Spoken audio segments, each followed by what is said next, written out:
কিতাবটাকে আমরা শুধু নামাজের কিতাব বানিয়ে নিয়েছি, এই কোরআনটাকে আমরা শুধু ধার্মিকের কিতাব বানিয়ে নিয়েছি। একজন মানুষ যখন মারা যায়, মিনহা খলাকনাকুম ওয়া ফিহা নুঈদুকুম ওয়া মিনহা নুখরিজুকুম তারাতান উখরা, এই কিতাব আমরা বানিয়ে নিয়েছি। এই কোরআন দিয়ে শুধু নামাজ পড়লেই হবে না, এই কোরআন দিয়ে শুধু একটা মানুষ মৃত্যুবরণ করেছে তার জানাজা পড়লেই হবে না, এই মানুষটাকে দাফন কাজ করলে হবে না, এই কোরআন দিয়ে শুধু ঝাড়ফুঁক করলে হবে না। আপনি এই কোরআন দিয়ে যেমনি ভাবে নামাজ পড়বেন, ঠিক তেমনি ভাবে এই কোরআন দিয়ে এই রাষ্ট্রটা পরিচালনা করতে হবে। কথা বলেন ঠিক কিনা? আর জোরে বলেন ঠিক কিনা? এই কোরআন দিয়ে শুধু নামাজ পড়লেই হবে না, এই কোরআন দিয়ে রাষ্ট্রটা পরিচালনা করতে হবে। লোকটা অবাক হয়ে যাবে, হতাশ হয়ে যাবে, মনে মনে চিন্তা করবে, আরে যে বন্ধুর জন্য দুনিয়ার মধ্যে এত কিছু করবো, ওই বন্ধু আমাকে চিনল না, বন্ধুত্বের পরিচয় দিল না। ওই ব্যক্তিটা এভাবে অনেক মানুষের কাছে যাবে, তার যত রিলেটিভ আছে সবার কাছে যাবে, কেউ তাকে পরিচয় দেবে না। ওই লোকটা যাবে তার পরিচয় টুকরা সন্তানের কাছে, যে বলবে, বাবা আমি তো তোমার বাবা ছিলাম, ও বাবা দুনিয়ার মধ্যে তোমাকে ভালো রাখার জন্য আমি কত কষ্ট করেছি, তোমাকে ভালো পোশাক পরানোর জন্য, ভালো খাবার খাওয়ানোর জন্য কত কষ্ট আমি করেছি বাবা, শুধুমাত্র তোমার জন্য অন্যায় ভাবে সম্পদ উপার্জন করেছি। ও বাবা আজ আমার অনেক বড় বিপদ, এই বিপদের সময় তুমি তোমার আমল নামা থেকে আমাকে একটা নেকি দিয়ে সাহায্য করো। আমার ভাইয়েরা, তার পরিচয় টুকরা সন্তান বলবে, মুরব্বী আপনার সাইডে যান, আপনাকে আমি চিনতে পারছি, চিনতে না আমার সন্তান। ওই লোকটা যাবে তার স্ত্রীর কাছে, যে বলবে, স্ত্রী গো দুনিয়ার মধ্যে তোমার সাথে আমি সংসার করেছি 60 বছর 70 বছর সংসার করেছি, ও বেবি তোমাকে ভালো রাখার জন্য, তোমাকে ভালো পরিবেশে রাখার জন্য, ভালো পোশাক পরানোর জন্য, ভালো খাবার খাওয়ানোর জন্য আমি কত কষ্ট করেছি দিদি, দুনিয়ার মধ্যে কত ভালোবাসা ছিল আমাদের, আজকে আমার অনেক বড় বিপদ, এই বিপদের সময় তুমি আমাকে শুধু একটা নেকি দিয়ে একটু সাহায্য করো। বিবি বলবে, দুনিয়ার মধ্যে আমার বিয়ে হয়নি, দুনিয়ার মধ্যে আমি বিয়ে করিনি, আমি আপনাকে কি করে নেকি দেবো, আপনি তো আমার স্বামী না, চিনতে না। এমনি ভাবে ওই লোকটা সর্বশেষ যাবে তার মায়ের কাছে, কথাগুলো কি আমার ভাই, কথাগুলো আমার, কথাগুলো আমার না, আল্লাহ রাব্বুল আলামিন বলছেন, ইয়াউমা ইয়াফিরুল মারউ মিন বানিহি ওয়া উম্মিহি ওয়া আখিহি ওয়া সাহিবাতিহি ওয়া বানিহি। জোরে করে আল্লাহু আকবার। আল্লাহ রাব্বুল আলামিন বলতেছেন, কিয়ামতের ময়দান এমন কঠিন মুসিবতের ময়দান, ওই কঠিন মুসিবতের সময়, ওই কঠিন মুসিবতের সময় কেউ কাউকে চিনবে না, পিতামাতা সন্তানের পরিচয় দিবে না, সন্তান পিতামাতার পরিচয় দিবে না, উস্তাদ ছাত্রের পরিচয় দিবে না, ছাত্র উস্তাদের পরিচয় দিবে না। আমার ভাইয়েরা, ওই লোকটা সর্বশেষ তার মায়ের কাছে যাবে, কারণ মায়ের ভালোবাসাটা হচ্ছে একমাত্র অকৃত্রিম ভালোবাসা, মা তার সন্তানকে ভালোবাসে স্বার্থ ছাড়াই। ওই লোকটা যে তার মাকে বলে, মা দুনিয়ার মধ্যে আমি তোমার সন্তান ছিলাম, ও মা যে সময়টুকু আমি বাহিরে থাকতাম তুমি টেনশন করবে কখন তোমার সন্তান বাসায় ফিরে আসবে, ও মা তুমি আমাকে ছাড়া এক সন্ধ্যা খাবার তুলে খেলে না, ও মা আজকে আমার অনেক বড় বিপদ, এই বিপদের সময় তুমি আমাকে শুধু একটা নেকি দিয়ে একটু সাহায্য করো। আমার ভাইরা, ওই সময় তার মা, তার জনমদুখী মা তাকে বলতে, বাবা রে দুনিয়ার মধ্যে আমার সন্তান ছিল ঠিক আছে, কিন্তু তুমি যে আমার সেই সন্তান সেটা আমার মনে পড়ছে না। তাহলে কি হবে ভাই? তাহলে আপনি কার জন্য অন্যায় ভাবে সম্পদ উপার্জন করছেন? একটু ভাবিয়ে, বোকার মতো অন্যায় ভাবে সম্পদ উপার্জন করছি ছেলে মেয়ের জন্য, স্ত্রী পুত্রের জন্য, তারা কেউ আমার কোনো কাজে আসবে না। বেশি লোকের প্রয়োজন নেই, এই যে তারা আছেন, আল্লাহ যদি এতগুলো মানুষের মধ্যে শুধুমাত্র একজনকে কবুল করে নেন, ইনশাআল্লাহ আমি গুনাহগারের একটা নাজাতের ওসিলা হয়ে যাবে। আমি বেশি মানুষ চাই না, কারণ এই মাহফিলের মধ্যে, প্যান্ডেলের মধ্যে সবাই আসতে পারবে না। আপনি চাইলেই একটা নেক কাজ করতে পারবেন না, ঠিক না? আপনি চাইলেই কোনো নেক কাজ করতে পারবেন না যদি আল্লাহ আপনাকে তৌফিক না দেন। এই যে বাইরে কত মানুষ ঘোরাফেরা করছে, তারা ভাবে এই মাহফিলটাকে প্রায়োরিটি দিচ্ছে না। আমরা উপস্থিতগুলো কি বলবেন, আমাদের এলাকায় পরিচিত কি বলবো না, আমি তো আমার মন গড়া কোনো কথা বলবো না, যা বলবো কোরআন এবং হাদিস থেকে। যারা আছেন আল্লাহ পাক তাদেরকে কবুল করেন নাই, কবুল করলে অবশ্যই বাহিরে ঘোরাফেরা না করে তারা ভিতরে আসতে পারবে। তো আমরা দোয়া করি আল্লাহ পাক তাদের সবাইকে কবুল করে নেন, তারা যেন মাহফিলের ময়দানে এসে বসে পড়েন, সকলে বলবো আমিন। এখন যারা এখানে আছে 2 মিনিটের জন্য সবাই সবার চোখ বন্ধ করবেন। কয় মিনিট? আমি কিন্তু এখন আমার মূল আলোচনা শুরু করি। আমি 3টি আমলের কথা বলবো, এরপরে ইনশাআল্লাহ মূল আলোচনা শুরু করব। এখন আমরা এখানে যারা আছি আপনারা সবাই 2 মিনিটের জন্য চোখটা বন্ধ করবেন। বন্ধ করতে পারবেন ভাই? অনলি 2 মিনিট সবাই চোখ বন্ধ করবেন।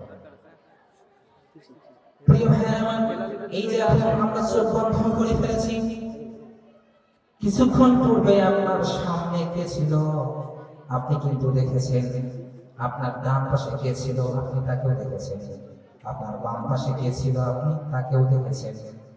ইভেন আপনি চাইলেই আপনার চোখ আপনি একটু পরেই খুলতে পারবেন, অথবা এই মুহূর্তে আপনি আপনার চোখ খুলতে পারবেন। আমার ভাইরা, কিন্তু সামনে এমন একটা সময় আসবে, ওই সময় যদি আপনি চান আপনি হাজারো চেষ্টা করবেন, তারপরেও কিন্তু আপনি আপনার চোখ খুলতে পারবেন না। পারবেন? আপনি চাইলেও পারবেন না, এখন ইচ্ছা করলেই পারবেন। আপনার চোখ যখন চিরদিনের জন্য বন্ধ হয়ে যাবে, ওই সময় আপনি চাইলেও আপনার চোখ খুলতে পারবেন না। আমার ভাইয়েরা, এই মুহূর্তে আমাদের সবার চোখ বন্ধ। একটু ভাবুন, একটু থিঙ্ক করুন, চিন্তা করেন, একটু ভাবেন যে আপনার মৃত্যু হয়ে গিয়েছে। আমার ভাইয়েরা, এখন আপনার রিলেটিভ যারা আছে তাদের মধ্যে কেউ কাফনের কাফন ক্রয় করার জন্য গিয়েছে, কেউ মসজিদের মধ্যে গিয়েছে মাইকে অ্যানাউন্স করে দেওয়ার জন্য আপনি কিন্তু মরে গেছেন। কেউ গিয়েছে মসজিদের মধ্যে অ্যানাউন্স করে দেওয়ার জন্য আপনার রিলেটিভ, কেউ গিয়েছে কবরটা খনন করার জন্য, কেউ গিয়েছে অ্যানাউন্স করার জন্য, কেউ গিয়েছে কবর খনন করার জন্য, কেউ গিয়েছে কাফনের কাফন নিয়ে আসার জন্য। আমার ভাইয়েরা, আপনার 200 পক্ষ আপনি মৃত্যুবরণ করেছেন, আপনি কোটি কোটি টাকা খরচ করে আপনি স্বপ্ন বাড়ি করেছেন, আপনার আত্মীয় স্বজন, আপনার ছেলে সন্তান, তারা কিন্তু আপনার লাশটাকে সেই বাড়ির ভিতরে নেবে না, ওই লাশটাকে কিন্তু বাহিরে ফেলবে। এরপরে মনে করেন আপনাকে গোসল করে দেওয়া হবে, এরপরে কাফনের কাফন দিয়ে আপনাকে ঢাকা হবে। সারা জীবন আপনি ইমামের পিছনে দাঁড়িয়েছেন, আজ আপনি ইমামের পিছনে দাঁড়াতে পারবেন না। আপনাকে সামনে রেখে ইমাম সাহেব আপনার পিছনে থাকবেন। আপনার জানাজা সম্পন্ন হয়ে গেল, এরপরে আপনার আপন মানুষ যারা, এই মানুষগুলো আপনাকে কবর পর্যন্ত নিয়ে গেল, আপনাকে দাফন করা হলো। এরপরে আপনার রিলেটিভ যারা, মা বাবা আত্মীয় স্বজন, তারা সবাই কবর থেকে বাসায় চলে আসলো। এরপরে প্রথম দিন আপনার স্ত্রী একটু কান্নাকাটি করবে, আপনার সন্তান একটু কান্নাকাটি করবে, দ্বিতীয় দিনেও তারা কান্নাকাটি করবে। তারা একে অপরের সঙ্গে ডিসকাস করবে, গতকাল এই সময় তোর বাবা এইখানে ছিল, তোর বাবা এই পেশাটা করতো। এভাবে একদিন যাবে, 2 দিন যাবে, 3 দিন যাবে, এভাবে একটা সময় এই মানুষগুলো, আপনার আত্মীয় স্বজন যারা, আপনার রিলেটিভ যারা আছে, তারা সবাই কিন্তু আপনাকে ভুলে যাবে। কথা বলে ঠিক কিনা? এখন চোখ খুলতে পারে, এখন চোখ খুলে পারে। এটা ভাবার বিষয় না ভাই? একটু ভাবিয়ে, একটু ভাবিয়ে। আমাদের প্রথম আমল ছিল, 1 নম্বর আমল কি ছিল ভাই? হালাল খেতে হবে। 1 নম্বর আমল কি? হালাল খেতে হবে। আমার 2 নম্বর আমল হলো ওয়ামিলা ফি সুন্নতি। আমার যত আমল আছে সমস্ত আমল হবে আমার রাসূলের সুন্নাত অনুযায়ী। আমি নামাজ পড়বো আমার রাসূলের সুন্নাত অনুযায়ী, ব্যবসা করবো তার সুন্নাত অনুযায়ী, চাকরি করবো তার সুন্নাত অনুযায়ী। এমনি করে যত আমল আছে, সমস্ত আমল করবো আমি আমার রাসূলের সুন্নাত অনুযায়ী। আর 3 নম্বর হলো আমার আচরণে যেন কারো বুকটা ভারী হয়ে যায়, আচরণে যেন কারো চোখে পানি না পড়ে।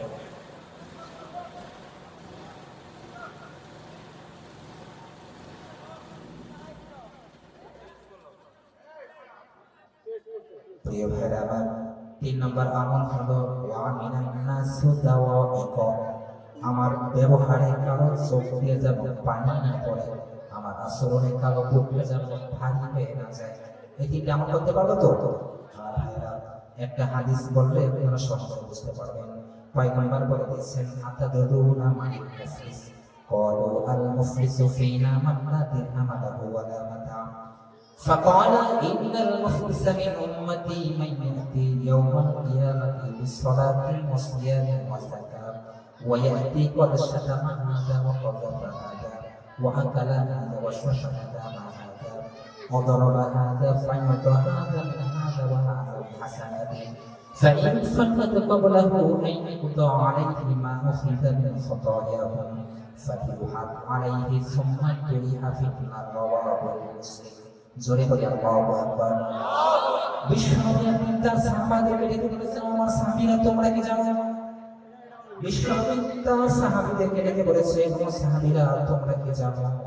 কিয়ামতের ময়দানে সবচেয়ে নিঃস্ব লোকদের অন্তর্ভুক্ত করা হবে, সবচেয়ে নিঃস্ব মানুষ কারা হবে? সাহাবায়ে বলেছেন, আল্লাহ এবং তার রাসূল ভালো জানেন। বিশ্বনবী বলেছেন, ও আমার সাহাবীরা শোনো। বিশ্বনবী বলে দিয়েছেন, ও আমার সাহাবীরা শোনো, কিয়ামতের ময়দানে এমন কঠিন মুসিবতের ময়দান, ওই কঠিন মুসিবতের ময়দানে, ওই কঠিন মুসিবতের সময় একটা লোক পাহাড় পরিমাণ সওয়াব নিয়ে আল্লাহর সামনে দাঁড়িয়ে যাবে। ওই লোকটার আমলনামার মধ্যে নামাজ আছে, ওই লোকটার আমলনামার মধ্যে রোজা আছে, হজ আছে, যাকাত আছে, দান সদকাগুলো আছে, ভালো ভালো আমলগুলো তার আমলনামার মধ্যে আছে। ওই লোকটা আল্লাহর জান্নাতে যাওয়ার যত পারমিশন থাকবে, আল্লাহ পাক তাকে পারমিশন দিবেন। এমন সময় ওই লোকটার ব্যাপারে কিছু লোক এসে আল্লাহর দরবারে অভিযোগ দায়ের করবে। তারা এসে বলবে, নেতা আল্লাহ, তোমার বান্দা দুনিয়ার মধ্যে আমার প্রতিবেশী ছিল আল্লাহ, ও আল্লাহ তোমার বান্দা জোরপূর্বক আমার কিছু জমি আত্মসাৎ করেছিল, ও আল্লাহ এই বিচার নিয়ে আমি প্রতিবেশীর নিকট গিয়েছিলাম, সেখানেও সঠিক বিচার পাই নাই। ও আল্লাহ শুধু প্রতিবেশীর নিকট গিয়েছিলাম ব্যাপারটা এমন না, আমি প্রশাসনের কাছে গিয়েছিলাম, আমি সেখানেও সঠিক বিচার পাই নাই। ও আল্লাহ দুনিয়ার মধ্যে আমি মাজলুম ছিলাম, ও আল্লাহ দুনিয়ার মধ্যে আমি যেহেতু সঠিক বিচার পাই নাই, আজ প্রতিদান দিবসে আমি তোমার কাছে সঠিক বিচার পাবো না। আল্লাহ পাক বলবেন, বান্দা অবশ্যই তুমি সঠিক বিচার পাবা, আজ কারোর সাথে বিন্দু পরিমাণ জুলুম করা হবে না। আল্লাহ রাব্বুল আলামিন বলে দিয়েছেন, ফামান ইয়ামাল মিসকালা যাররাতিন খায়রান ইয়ারা ওয়া মান ইয়ামাল মিসকালা যাররাতিন শাররান ইয়ারা। জোরে বলি আল্লাহু আকবার। আল্লাহ রাব্বুল আলামিন বলে দিয়েছেন, পৃথিবীতে কোন মানুষ যদি যারা পরিমাণ ভালো কিংবা মন্দ কাজ যদি আল্লাহ কোন বান্দা বান্দি করে, কিয়ামতের ময়দানে সেটা সে দেখতে পাবে। যাররাটাকে বলা হয় সমাজে বলুন একটা বালুর 70 ভাগের একটা ভাগকে বলা হয় যাররা, যেটা খালি চোখে আপনি দেখতে পারবেন না, যেটাকে দেখতে হলে আপনাকে অনুবীক্ষণ যন্ত্রের মাধ্যমে দেখতে হবে। এই এতটুকু পরিমাণ যাররা পরিমাণ ভালো কিংবা মন্দ কাজ যদি কোনো ব্যক্তি করে, কিয়ামতের ময়দানে ওই ব্যক্তিটা সেটা সে দেখতে পাবে। পরিবারে আমার লোকমান হাকিম তার সন্তানকে নসিহত করেছিলেন। লোকমান হাকিম বলেছিলেন, ইয়া বুনাইয়া ইন্নাহা ইন তাকুন মিসকালা হাববাতিন মিন খারদাল ফাতাকুন ফি সাফরা আও ফিস সামাওয়াত আও ফিল আরদ। বলেছেন, আমার পরিচালিত সন্তান, এই দুনিয়ার মধ্যে তুমি যদি কোনো কাজ করো, সেটা নেক আমল হোক অথবা বদ আমল হোক, এই যাররার পরিমাণ তুমি যদি কোনো কাজ করো, এই কাজটা তুমি যদি পাথরের ভিতর ঢুকেও করো, অথবা তুমি আসমানের উপরে উঠে করো, অথবা তুমি জমিনের নিচে যে ওই কাজটা করো, কিয়ামতের ময়দানে আল্লাহ পাক সেই কাজটাকে তোমার সামনে উপস্থিত করবে, তোমাকে দেখিয়ে দিবে। সুযোগ আছে ভাই কিছু করার? কোথায় যেয়ে করবে? পাথরের ভিতরে আল্লাহ দেখবেন, আসমানের উপরে জমিনের নিচে যেখানেই করেন না কেন, যাই করে কিয়ামতের ময়দানে আমাদের সামনে আল্লাহ পাক হাজির করাবেন। তাহলে কিয়ামতের ময়দানে কোনো মিথ্যা বলার অপশন আছে ভাই? মিথ্যা বলা যাবে?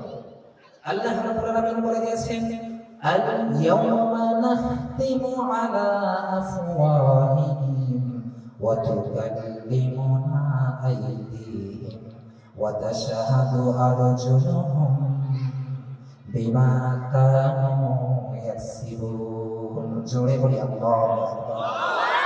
আল্লাহ রাব্বুল আলামিন বলে দিয়েছেন, আল-ইয়াওম, এই দিন অর্থাৎ কিয়ামতের দিন, নাখতিমু আলা আফওয়াহিহিম, আমি তাদের মুখের মধ্যে মোহর মেরে দেব, ওয়া তুকাল্লিমুনা আইদিহিম, আমি আল্লাহর সাথে কথা বলবে তাদের হাত, ওয়া তাশহাদু আরজুলুহুম, সাক্ষ্য দিবে তাদের পা, বিমা কানু ইয়াকসিবুন, ওই হাত আর পা দিয়ে ওই ব্যক্তিকে যা কৃতকর্ম করেছে, আপনি যা করেছেন সব কিয়ামতের ময়দানে আপনার পক্ষে অথবা বিপক্ষে চলে যাবে।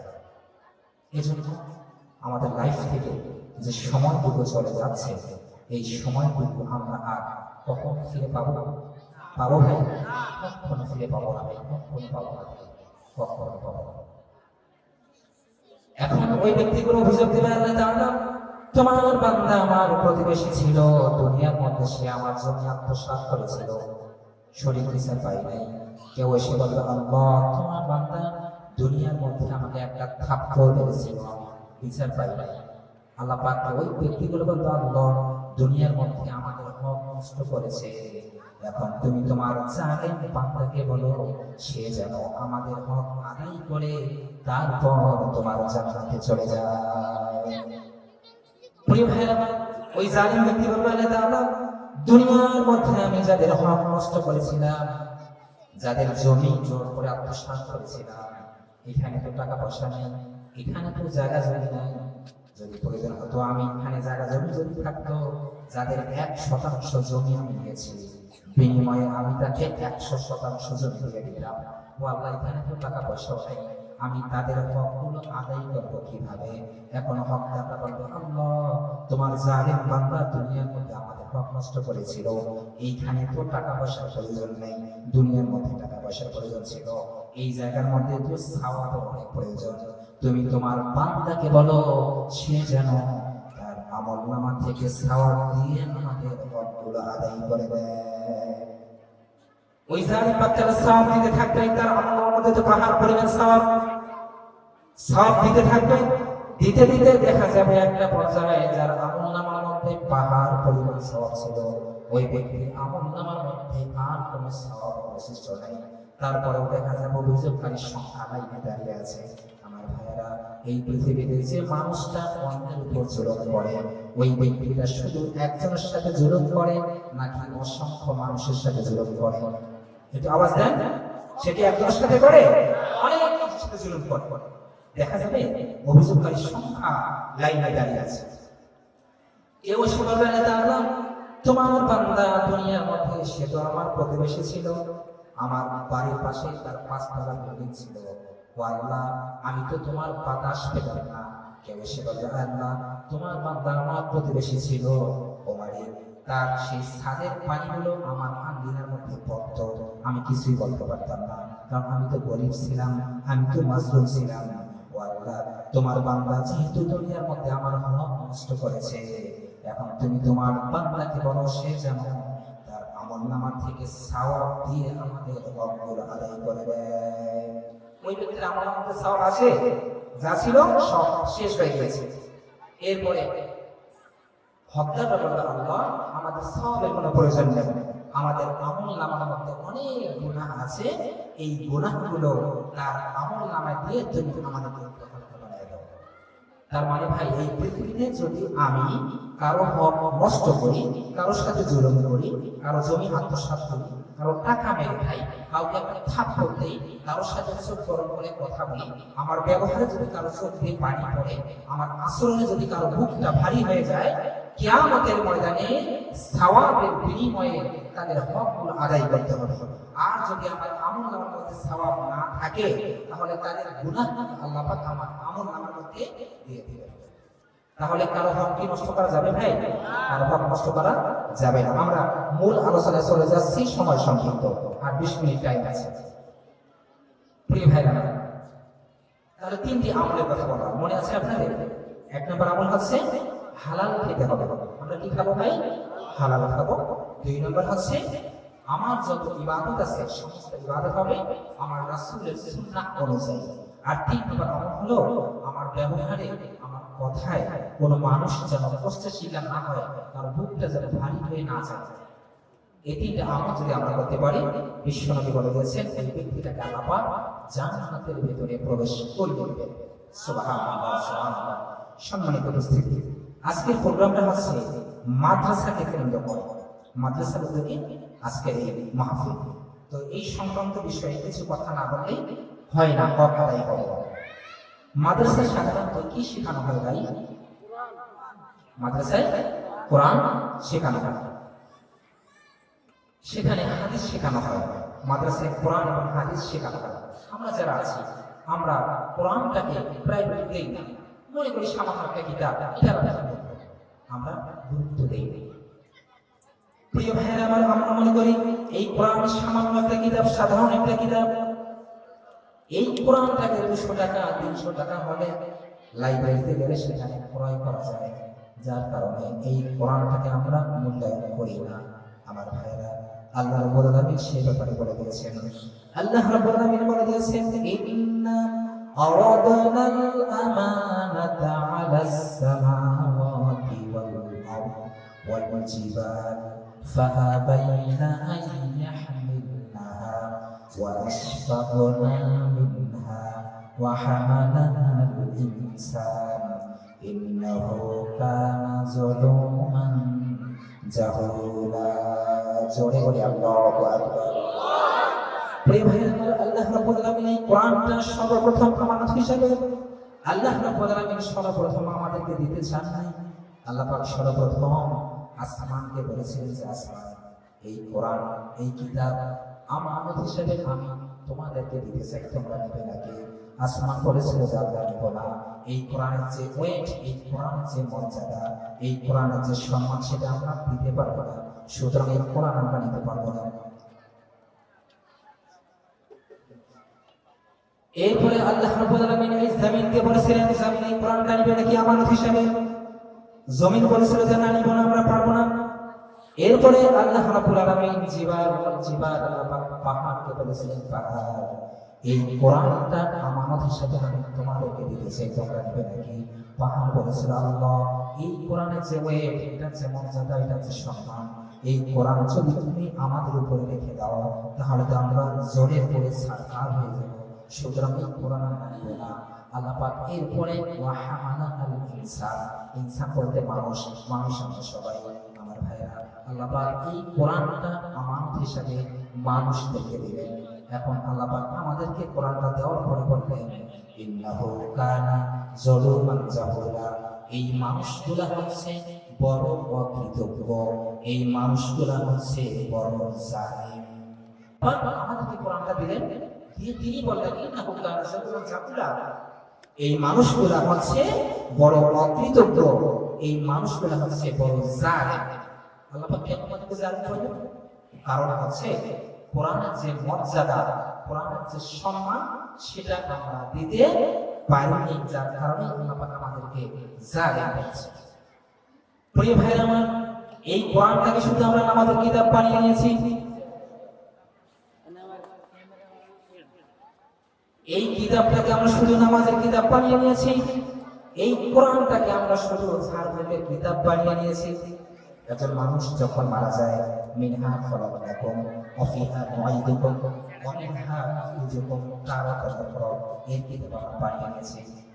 এই কোরআন দিয়ে শুধু নামাজ পড়লেই হবে না, এই কোরআন দিয়ে শুধু একটা মানুষ মৃত্যুবরণ করেছে তার জানাজা পড়লে হবে না, এই মানুষটাকে দাফন কাজ করলে হবে না, এই কোরআন দিয়ে শুধু ঝাড়ফুঁক করলে হবে না।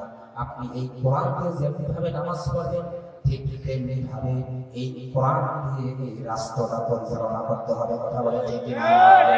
আর জোরে বলেন ঠিক কিনা? এই কোরআন দিয়ে শুধু নামাজ পড়লেই হবে না, এই কোরআন দিয়ে রাষ্ট্রটা পরিচালনা করতে হবে। এখন আপনারা কি চান আগামী দিনে কোরআন দিয়ে রাষ্ট্রটা পরিচালনা করা হোক? চান আপনারা? কারা কারা চান তো হাত তুলে একটু আল্লাহকে দেখাই তো, আমরা কবুল করব। এই যে আমরা চাই, প্রত্যেকে চাই যে কোরআন দিয়ে রাষ্ট্রটা পরিচালিত হোক, এই যে আমরা চাই। এখন কি আগামীকাল সকাল থেকেই এই কোরআন দিয়ে রাষ্ট্র পরিচালিত হবে? একটু আওয়াজ দেন ভাই, আপনাদের খারাপ লাগতেছে ভাই? আচ্ছা, আমরা সবাই চাই কোরআন দিয়ে রাষ্ট্র পরিচালিত হোক। তারপর আগামীকাল সকাল থেকে কিন্তু কোরআন দিয়ে রাষ্ট্র পরিচালিত হবে। এখন কি করতে হবে? যারা কোরআন দিয়ে রাষ্ট্র পরিচালনা করবে এই সমস্ত যোগ্য লোকদেরকে পার্লামেন্টে বসাতে হবে, ঠিক না? এই সমস্ত লোকদেরকে পার্লামেন্টে যদি আমরা বসাতে পারি তাহলে কিন্তু কোরআন দিয়ে রাষ্ট্র পরিচালিত হবে। প্রিয় ভাইরা আমার, এই কোরআন দিয়ে যদি রাষ্ট্র পরিচালিত হয় তাহলে কি লাভ? আমার ভাইরা, আল্লাহ রাব্বুল আলামিন বলেছেন, আল্লাযীনা ইম্মাক্কানাহুম ফিল আরদি আকামুস সালাত ওয়া আতাউয যাকাতা ওয়া আমারু বিল মা'রুফ ওয়া নাহাউ আনিল মুনকার। জোরে বলি আল্লাহু আকবার। আল্লাহ রাব্বুল আলামিন বলে দিয়েছেন, আমি যখন কোন গোলামকে ক্ষমতায় বসাবো, আমি যখন কোন মুমিনকে এই চেয়ারে বসাবো, ওই মুমিনের চারটা কাজ, সর্বপ্রথম তার চারটা কাজ, তার মধ্যে এক নম্বর কর্মসূচি হলো ওই গোলাম, ওই ব্যক্তিটা সর্বপ্রথম তার যে কর্মসূচি সেটা হলো সেই জমিনের মধ্যে নামাজের আইন পাস করে ফেলবে। কি করবে? আল্লাহ পাক বলেছেন, আমি যখন কোন গোলামকে চেয়ারে বসাবো তার চারটি কর্মসূচি রয়েছে। প্রথম যে কাজ, প্রথম যে কর্মসূচি সেটা হলো আমার গোলাম এই সমাজের মধ্যে, দেশের মধ্যে কি করবে? নামাজ কায়েম। এখন মসজিদ থেকে মুয়াজ্জিন সাহেব নামাজের দিকে আহ্বান করে, নামাজের জন্য ডাকে। আমরা কি সবাই নামাজের জন্য যাই ভাই?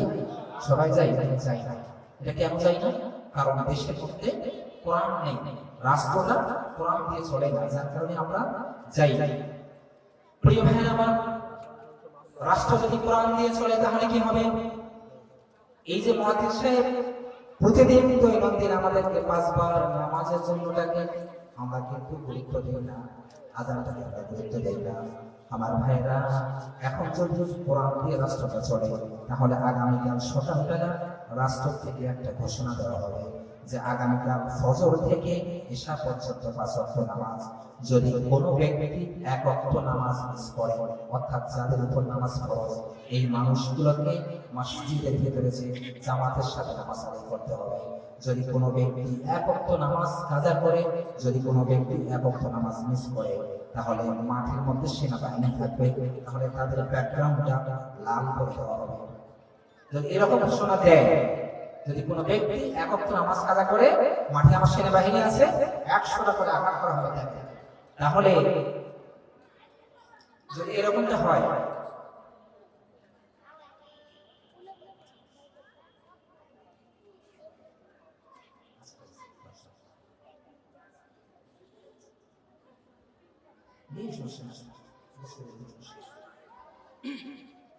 প্রিয় ভাইরা আমার, তাহলে রাষ্ট্র থেকে ঘোষণা দেওয়া হয়েছে কোন ব্যক্তি যদি 1 ওয়াক্ত নামাজ কাজা করে তাহলে তাকে 7 দিন কারাগারের মধ্যে থাকতে হবে, তার পিছনে 100টা বাড়ি দেওয়া হবে। এই ঘোষণা যদি রাষ্ট্রপক্ষ থেকে আসে তাহলে বলেন মুয়াজ্জিন সাহেবকে নামাজের জন্য ডাকতে হবে, নাকি মুসল্লিরা যে মুয়াজ্জিন সাহেবের দিকে উঠাবে? মুসল্লিরা কি মুয়াজ্জিন সাহেব কটা বাজে এখন? আপনার গরিবের সমস্যা, গরিব হয়েছিল অন্য জায়গায় নামাজ শেষ করে ফেললো, আপনি এখন আজানই দিলেন না, এরকমটা বললো না? তখন দেখবেন মসজিদ পরিপূর্ণ হয়ে যাবে, তখন কোনো বেনামাজি থাকবে না। এটা কখন হবে? যখন কোরআন দিয়ে রাষ্ট্র পরিচালনা হবে। এখন অনেকের প্রশ্ন আসতে পারে যে অনেকে গরিব মানুষ আছেন যারা দিন মজুর আছে, আমি তাদেরকে ছোট করছি না, আমার অনেক ভাই পরিচার ভাইরা রিক্সা চালায়, কত কষ্ট করে, তারা বলতে পারে হুজুর আমরা তো গরিব মানুষ, নামাজ পড়তেই তো সময় শেষ হয়ে যায়, যদি নামাজ পড়তে সময় শেষ হয় তাহলে আমি জীবিকা কিভাবে অর্জন করবো, রিক্সা আমি কখন চালাবো, এরকম প্রশ্ন আসতে পারে না? পারে না ভাই? এখন শোনেন, যদি কোনো ব্যক্তি নামাজ কায়েম করে, যদি কোনো ব্যক্তি নামাজ পাঁচ ওয়াক্ত নামাজ পড়ে, আল্লাহ পাক তো বলেছেন, আমি যখন আমার কোনো গোলামকে ক্ষমতায় বসাবো, যখন কোনো গোলামকে চেয়ারে বসাবো, তার চারটা কর্মসূচি। এক নম্বর হচ্ছে সে নামাজ প্রতিষ্ঠা করবে। কি করবে? এক নম্বর নামাজ কায়েম করবে, নামাজ প্রতিষ্ঠা করবে। দুই নম্বর হচ্ছে যাকাতের বিল পাস করবে। দুই নম্বর কি? দুই নম্বর হচ্ছে যাকাতের বিল পাস করবে। আমার ভাইরা, তাহলে আমরা নামাজ পড়লাম, দুই নম্বর হচ্ছে যাকাতের বিল পাস করে ফেলবে। বর্তমানে বাংলাদেশের মানুষের যত সম্পদ, আল্লাহ পাক তাদেরকে যত সম্পদ দিয়েছে, এই সম্পদগুলো হিসাব করে দেখা হয়েছে যে প্রত্যেকবারে যাকাতের টাকাটা যদি আদায় করা হয়, তাহলে 1 টাকা না, 2 টাকা না, 1000 না, 1 লক্ষ না, 1 কোটি না, মাত্র 40,000 কোটি টাকা আদায় করা হবে। কত টাকা ভাই? 40,000 কোটি টাকা যদি যাকাতের টাকা কালেকশন করা হয়, তাহলে কত টাকা? 40,000 কোটি টাকা। এই 40,000 কোটি টাকা বলে ফেললাম খুব সহজে, অল্প সময় লাগবে, কিন্তু এই 40,000 টাকা আপনি গুণে দেখেন কত সময় লাগে। এখন আমি যাকাতের টাকা কালেকশন করে ফেললাম, কালেকশন করে আমার কাছে হিসাব থাকবে, আমার মহল্লার মধ্যে আমি ইমাম সাহেব, আমার এলাকার মধ্যে এই ভাইয়ের একটা অটো রিক্সা করে ফেলবো, তাকে একটা অটো রিক্সা কিনে দিলাম। এই ভাই কি করছে? তার মেয়ে বিয়ে হচ্ছে না, তাকে 2 লক্ষ টাকা দিয়ে দিলাম। আর এক ভাই গাভী প্রয়োজন, তাকে একটা গাভী ক্রয় করে দিলাম। এইভাবে করে যদি তিনবার যাকাতের টাকা কালেকশন করে গরিব মানুষের মাঝে বন্টন করে দেওয়া যায়, 3 বছর পরে মাইকিং করে আপনি যাকাত খাওয়ার লোক খুঁজে পাবেন না। এটাই হচ্ছে ইসলাম। অভাব থাকবে না, এটা হচ্ছে ইসলাম। প্রিয় ভাই আমার,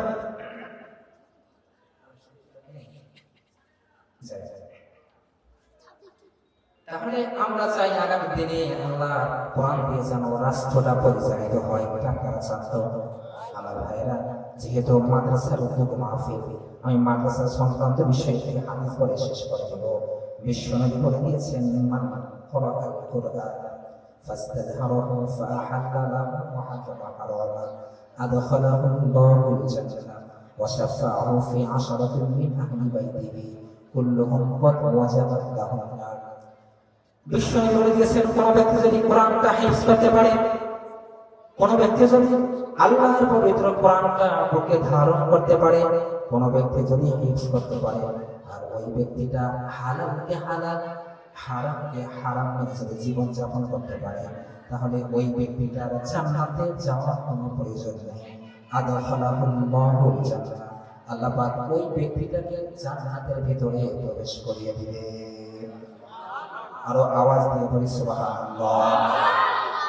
বিশ্বনবী বলে দিয়েছেন, মান ক্বালা সুবহানাল্লাহ, কোন ব্যক্তি যদি একবার সুবহানাল্লাহ বলে, তামলাউ মা বাইনাস সামাই ওয়াল আরদ, এই আসমান এবং জমিনের মধ্যে যে ফাঁকা জায়গাটা আছে, এই ফাঁকা জায়গাটা সওয়াব দিয়ে পরিপূর্ণ করে দেওয়া হয়। যদি বলি সুবহানাল্লাহ, আর একটু আওয়াজ দিয়ে বলি সুবহানাল্লাহ।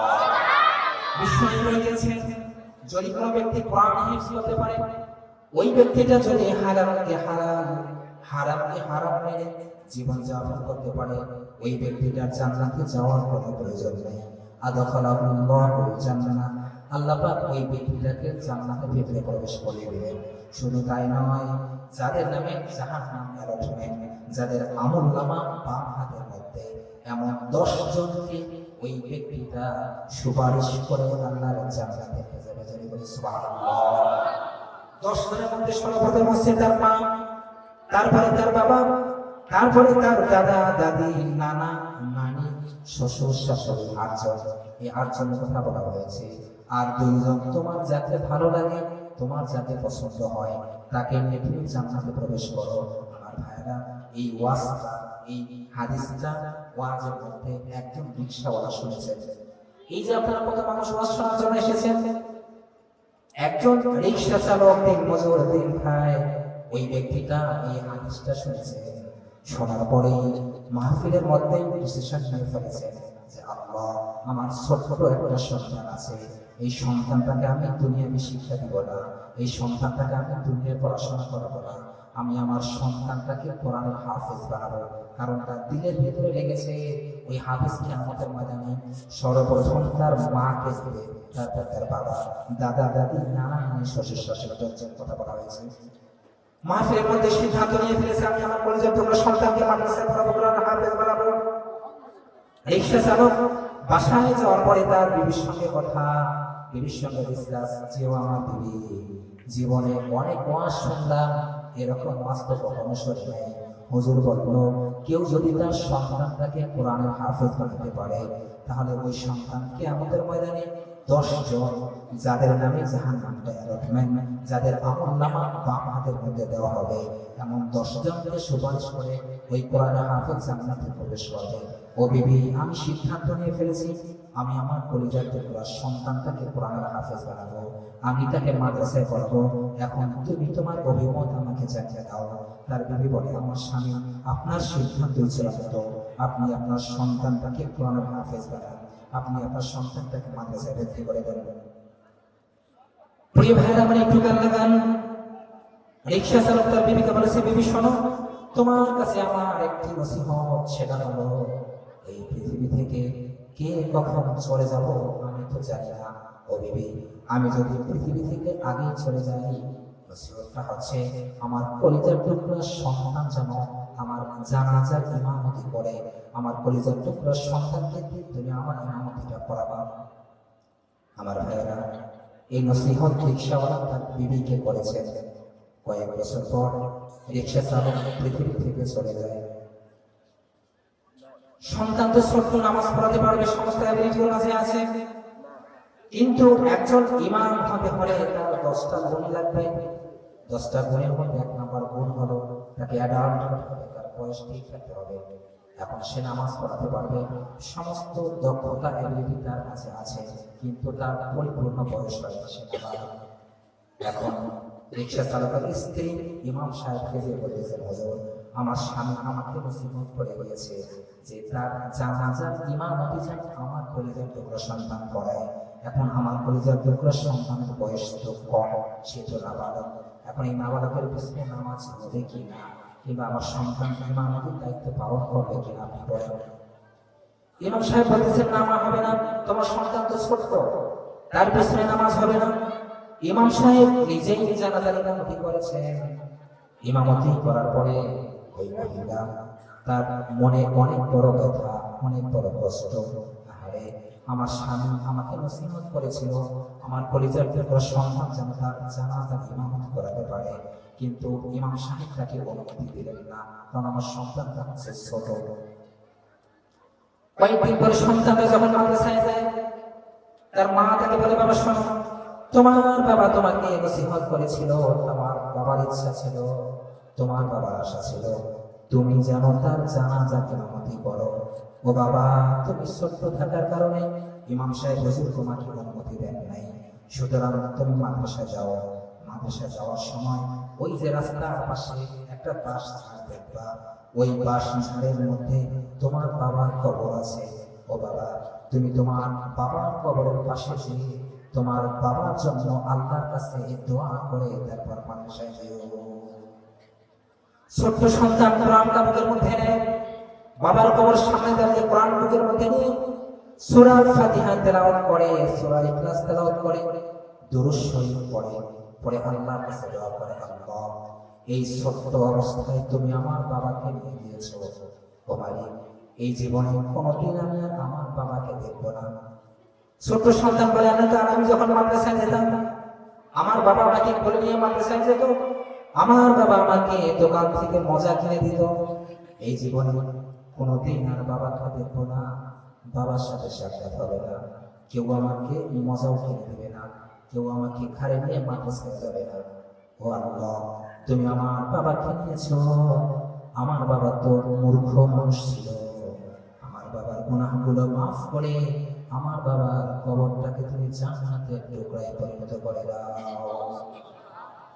ছোট্ট সন্তান আল্লাহর কাছে দোয়া করে, এরপরে বলে, আল্লাহ তাআলা, আমি যে আমার বাবার জন্য দোয়া করলাম, কবরের সামনে এসে আমি কোরআন তেলাওয়াত করলাম, এই সওয়াব আমার বাবা পেল কি পেল না, এই মুহূর্তে আমার বাবা তোমার জান্নাতে আছে নাকি তোমার জাহান্নামে আছে, তার অবস্থানটা তুমি একটু আমাকে স্বপ্নের মাধ্যমে দেখাই দিও। আমার ভাইয়েরা, এভাবে দোয়া করে ওই সন্তানটা মাদ্রাসায় চলে যায়। এভাবে যখনই মাদ্রাসায় যায় তখনই বাবার কবরের সামনে আল্লাহর কাছে দোয়া করে। একদিন ওই সন্তান তার মায়ের কোলে ঘুমিয়ে আছে, এমন সময় স্বপ্নে দেখে তার বাবা আল্লাহর জান্নাতের মধ্যে জান্নাতি খাবারগুলো খাইতেছে। জোরে বলে সুবহানাল্লাহ।